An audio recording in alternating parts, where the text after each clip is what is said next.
Hi friends, मैं संजीव और आज मैं मुगल वंश के दूसरे शासक यानी बाबर का बेटा हुमायूं के ऊपर जिक्र करने वाला हूँ। हुमायूं मोस्ट इम्पॉर्टेंट है। हुमायूं से क्वेश्चन ढेर सारे आते हैं। हुमायूं बाबर का पुत्र है, ठीक है। हुमायूं बैठता है गद्दी पर 1530 में। कहा जाता है जब बाबर की मृत्यु हो रही थी, यानी बाबर जब मरे थे उससे पहले ही अपने बड़े पुत्र, चूँकि हुमायूं पुत्र में सबसे बड़ा है इसीलिए इनको गद्दी दे दिए थे। और गद्दी देते जाते समय ये बोला भी गया था बाबर के जरिए हुमायूं को कि आप अपना साम्राज्य अपने भाइयों में बांट देना, और यहाँ पे ये करते भी है हुमायूं कुछ ऐसा ही। तो देखते हैं हुमायूं के भाई के बारे में और किनको कौन सा साम्राज्य मिलता है, ये क्वेश्चन भी पूछा गया है। टू द पॉइंट चलेंगे, आराम से बैठे रहिए और सारा क्वेश्चन एग्जाम में आया हुआ रहेगा, ठीक है। अब देखिए हुमायूं के 4 भाई होंगे। हुमायूं के 4 भाई में पहले होंगे हमारे कामरान, और कामरान होंगे। उसके बाद होते हैं हमारे अस्करी। एक भाई होता है हिंदाल, और आगे आपको पता चलेगा कि हिंदाल का ही एक गुरु है पीर अली, जिनकी पुत्री होती है हमीदा बानो बेगम, जिनसे ये शादी कर लेंगे हुमायूं। और एक भाई होता है सुलेमान मिर्जा। ये हुमायूं का सौतेला भाई है, आप याद रखिएगा। सौतेला नहीं, आप इसको चचेरा भाई बोल सकते हो,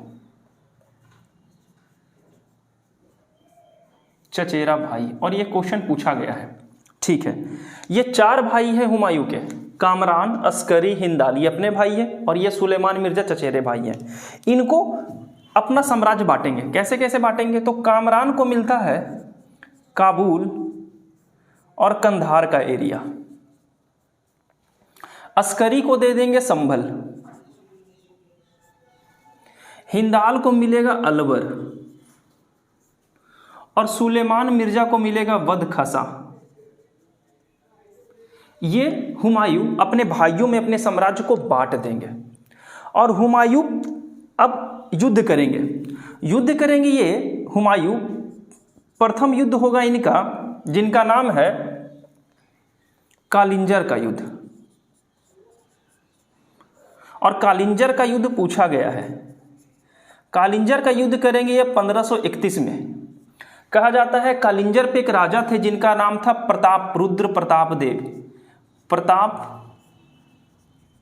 रुद्रदेव। इन पर ये आक्रमण करते हुमायूं, और हुमायूं का पहला अभियान ही असफल होता है। इसमें हुमायूं असफल हो जाएंगे, ठीक है।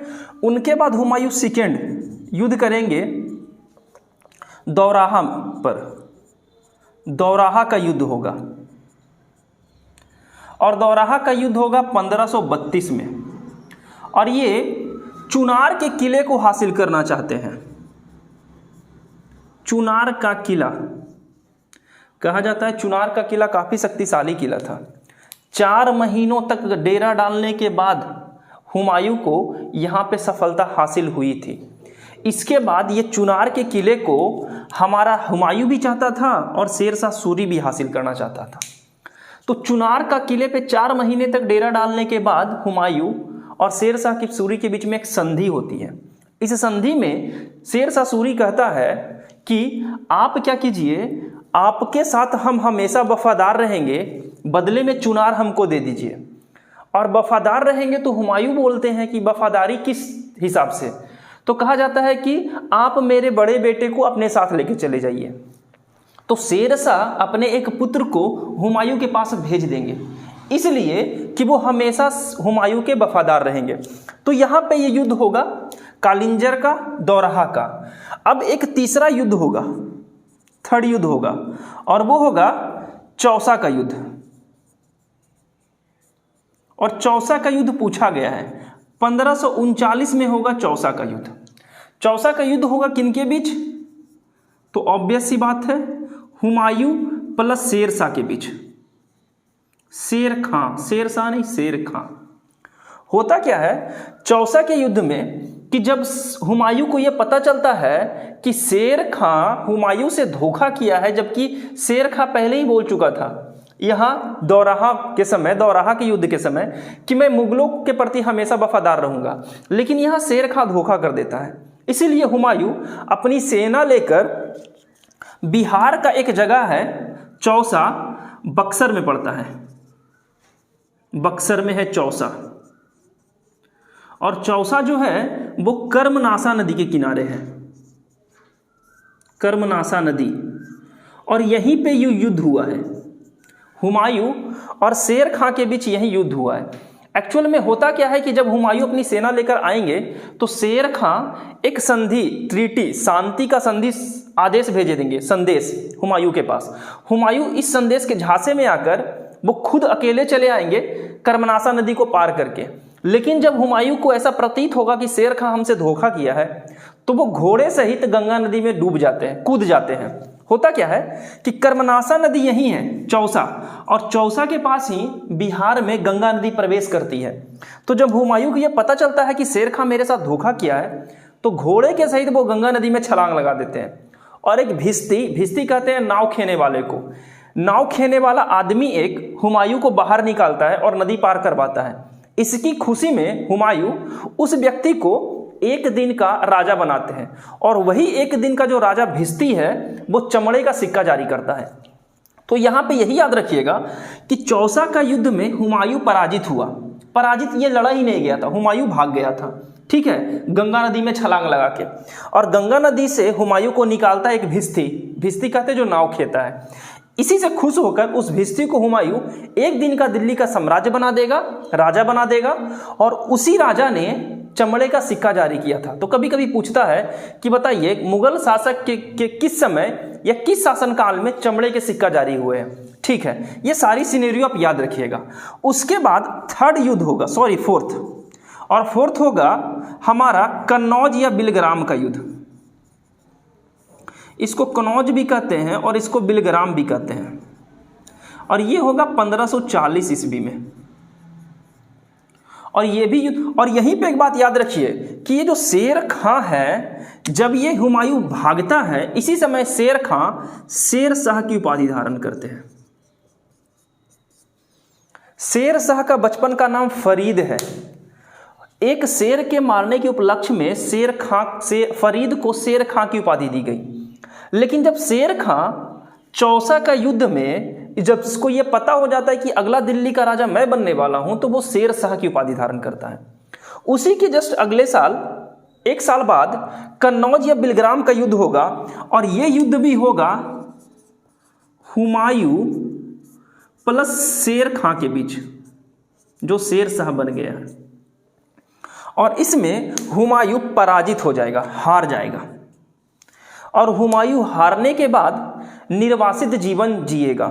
और यहाँ पे एक स्टेटमेंट बोला गया है हुमायूं के लिए कि हुमायूं एक ऐसा राजा था, एक ऐसा बादशाह था जो बिना बादशाह का बादशाह था। मतलब कहने का ये कि इनके पास अब साम्राज्य रहा नहीं, लेकिन फिर भी ये बादशाह है। ये बातें याद रखनी है। अब दिल्ली का शासक कौन बन गया है? दिल्ली का शासक बन गया है शेर शाह, और शेर शाह दिल्ली का शासक बनेगा इसी में 1540 में। लेकिन 1545 में शेर शाह की मृत्यु हो जाएगी। कहा जाता है कि शेर शाह की मृत्यु उक्का नामक अग्नेयास्त्र फटने से हो गया था। तो अभी हम शेर शाह इसी के बाद हम पढ़ेंगे, हुमायूं के बाद शेर शाह पढ़ेंगे।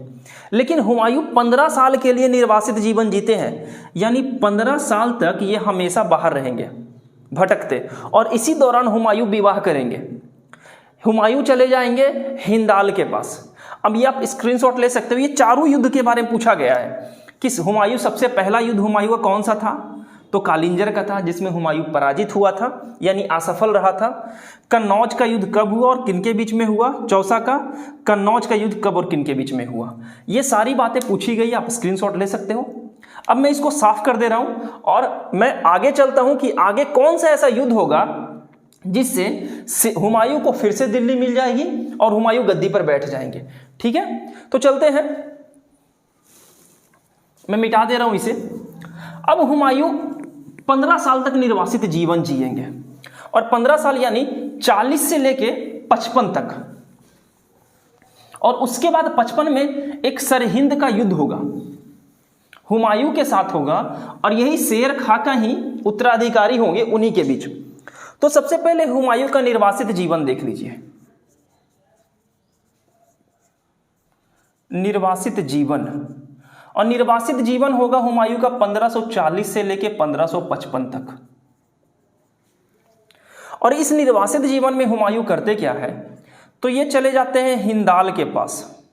हिंदाल इनके भाई चचेरे अपने भाई हैं जिनको ये अलवर दिए हैं, और वहीं चले जाएंगे। और हिंदाल का एक गुरु होता है जिनका नाम होता है पीर अली,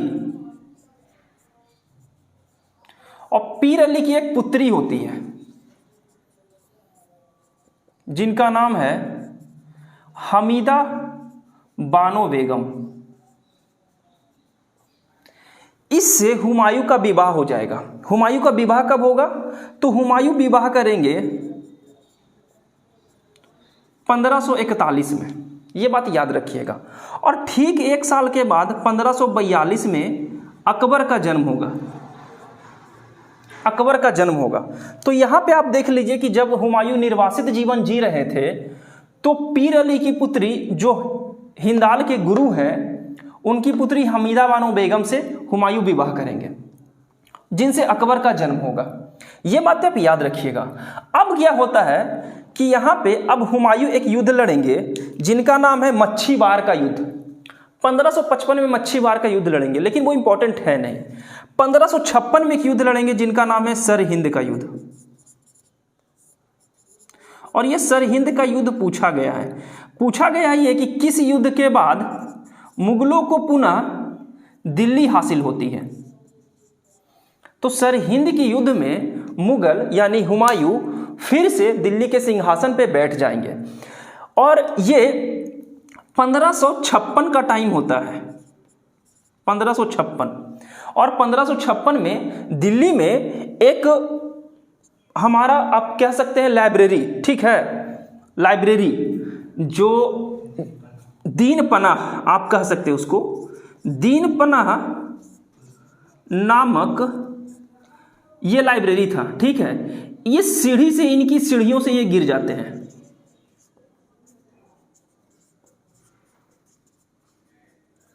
दीन पनाह नामक जगह की स्थापना बनवाया था हमारा हुमायूं। अगर पूछ दे दीन पनाह का निर्माण किसने किया था, तो दीन पनाह हमारा है दिल्ली में, आप ये बात याद रखिएगा। और इसी की सीढ़ियों से गिर जाएंगे ये, यानी ये पुस्तकालय भवन था जिनकी सीढ़ियों से गिर जाएंगे और ये मर जाएंगे, ठीक है, हुमायूं की मृत्यु हो जाएगी। और इसी जगह पे एक व्यक्ति बोलता है हुमायूं के बारे में जिनका नाम है मैनरिक, सॉरी लेनपुन है, मैनरिक नहीं, लेनपुन। ये लेनपुन के बारे में याद रखिएगा। लेनपुन ये बोलता है कि हुमायूं जिंदगी भर लड़खड़ाता रहा और लड़खड़ाते ही उसकी मृत्यु हो गई। ये बोला जाता है लेनपुन के जरिए। दिल्ली में एक बाजार लगता है, आप लोग जानते होंगे, जो बाजार कहलाता है अभी वर्तमान में मीना बाजार। मीना बाजार, ये मीना बाजार को हमारा हुमायूं ही स्टार्ट करवाए थे, ये बात याद रखिएगा। आगे हुमायूं से एक था हुमायूंनामा। हुमायूंनामा, हुमायूंनामा जैसे अकबरनामा हम लोग देखे थे, अकबरनामा तुर्की भाषा में लिखा गया था, अकबर की जीवनी थी, उसी तरीके से यहाँ हुमायूंनामा है और ये हुमायूं की जीवनी है। और ये हुमायूं ने नहीं लिखा है, हुमायूं की बहन थी जिनका नाम था गुलबदन बेगम, ये याद रखिएगा, गुलबदन बेगम। और ये क्वेश्चन पूछा गया है, गुलबदन बेगम हुमायूंनामा लिखेंगे जिनमें हुमायूं की जीवनी है।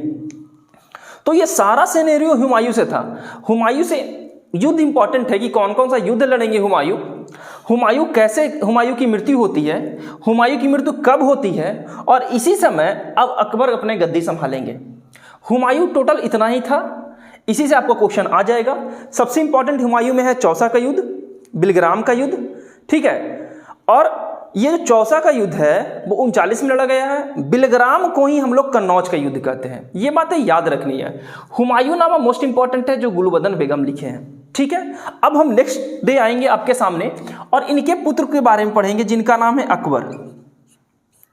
और ये अपने पिता की मृत्यु के बाद 1556 में ये गद्दी पर बैठेंगे और ये 1605 ईस्वी तक ये गद्दी पर रहेंगे। ठीक है। और हुमायूं का जन्म अकबर का जन्म कब हुआ है? तो अकबर का जन्म 1442 में हुआ है। तो जन्म याद रखिएगा। अच्छा, हुमायूं का जन्म कब होता है? हुमायूं का जन्म देखते हैं। तो हुमायूं का जन्म होता है 1508 में। ये बातें पूछी गई है, आप ये याद रखना। 1508 में हुमायूं जन्म लेंगे, 1556 में हुमायूं की मृत्यु हो जाएगी। अकबर का जन्म होगा 1542 में। अकबर के माताजी का नाम हमीदा बानो बेगम है और अकबर का मृत्यु होगी 1606 में। हम कल अकबर नहीं पढ़ेंगे, हम इससे पहले पढ़ेंगे हम शेर शाह के बारे में। शेर खां, और शेर खां कहीं और का नहीं बल्कि बिहार का ही है, सासाराम का व्यक्ति। और ये एक आम व्यक्ति है जो सेना में भर्ती होता है, मुगल सेना में, और बाद में ये हुमायूं शेर खां दिल्ली की गद्दी पर बैठ जाएंगे। ठीक है। ये सारी बातें हम कल शेर खां के बारे में डिस्कस करेंगे। तब तक आप पढ़ाई कीजिए। मैं सचिवालय के बारे में बता चुका हूं, मैं फिर से अनाउंस करते जा रहा हूं। अगर कोई भी बच्चा जो बिहार शरीफ का हो वो हमसे कांटेक्ट कर ले। मैं 18 तारीख से सुबह 8 से लेकर 10 तक सचिवालय का बैच चलाने वाला हूं। फ्री में चलेगा, ऑलमोस्ट फ्री होगा। ठीक है। उसमें मैथ भी पढ़ाया जाएगा, रीजनिंग भी और जीके भी। ठीक है। मैं पूरा पेपर कवर करूंगा और साथ साथ सेट भी लगाया जाएगा। ठीक है। फिर मैं मिलता हूं आपके बाद, यानी कल नेक्स्ट वीडियो में। जाता जाता 2 क्वेश्चन एज यूजुअल। पहला क्वेश्चन हुमायूं का जन्म कब हुआ है, और दूसरा क्वेश्चन कि चौसा का युद्ध कब हुआ है और उसमें कौन पराजित हुआ। ठीक है। तब तक के लिए अपना ख्याल रखिए, फिर मिलते हैं। शुक्रिया।